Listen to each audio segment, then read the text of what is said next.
Hey, everybody. I wanted to talk to you a little bit today about the great paradox of the committed relationship. And the great paradox is that when we enter into a committed relationship, we're both we're confronted with being in a relationship where we're seeking safety, and at the same time, we enter a relationship where we feel the most danger, um, perhaps anywhere in our life. Um, So what that means is that we often, when we think about relationship, we think about um, partnering up with somebody and then feeling like this is the one person I can be honest with, I can bare my soul to, that is going to be there through thick and thin. And of course, that's the safety part of the paradox. Um, on the other end of the spectrum, our partner, once we enter into a commitment with them, really becomes the biggest threat in our lives. And that's because in relationship, when you let somebody into your inner sanctum and you let them matter and they become important and in many ways the most important thing in your life, uh, the danger is that you could be hurt.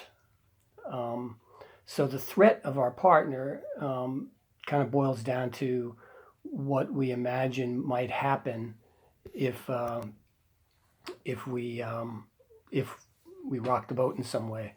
So some of the some of the some of the reasons it becomes threatening in a relationship is because, well, for one, we can fear failing. We also can fear rejection and um, fear shame, and we also, and maybe this one may be on the top of the list, is we also can fear losing control of our own emotional selves, our own emotional power. Like our partner can cause us great pain, anger, rage, terror, and so in the rest of the world we can hide that stuff, but in the committed relationship, deep in the heart and soul of the relationship, sometimes um, you're the closest to losing control of very deep emotions. Um, One of the things that creates our seeing our partner as a threat is we get tangled not so much by what our partner does, but by what we assume is their intent in what they do. So I'll give you an example in my relationship with Marcia. A very small example, but um, when one or the other of us does something that um, the other person doesn't like, uh, there's a good chance that we read into why they're doing it. So in this example, when with a loaf of bread, I like having a twist tie around the loaf of bread, and Marcia will routinely toss the twist tie and just tie a knot in the bag.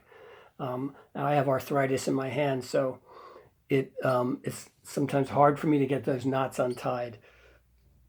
So the problem isn't that Marcia does that. That's just something she automatically does and doesn't really give it a lot of thought. But the problem for me is that when I asked her not to do that, it's always hard for me to ask for anything. It's sort of my own personal vulnerability, is expressing a need, and when that need is not met, I run to assumptions about why she does it. She doesn't really care about me. Um, I'm not important. I don't matter. Um, she does it because she is getting back at me for something. I can go into sort of a weird head trip around why, uh, what her assumptions are around that behavior. So I'm asking you to look at that, and if you're in a committed relationship, just take a look at the difference between something your partner does that's triggering and where you go in terms of what you interpret as the intention behind the act. I think it sometimes can clear a lot of stuff up. So just to repeat that, your partner is indeed the source of great safety and security and nurturance, and can be, and the potential is there. But it's also the potential in the other end of the spectrum, where your partner is the greatest threat, is that this person can really hurt us. But also in that place, the positive in that is that we are really called to look at what's going on, to separate our assumptions from what happened, to talk vulnerably when something happens with our partner about why, and to really like, the danger is we have to grow, we have to be vulnerable, we have to move past our sort of security, and the relationship provides us that. It pushes us to evolve and to challenge some of the deepest places of holding and protection. Okay, I think that's enough for today.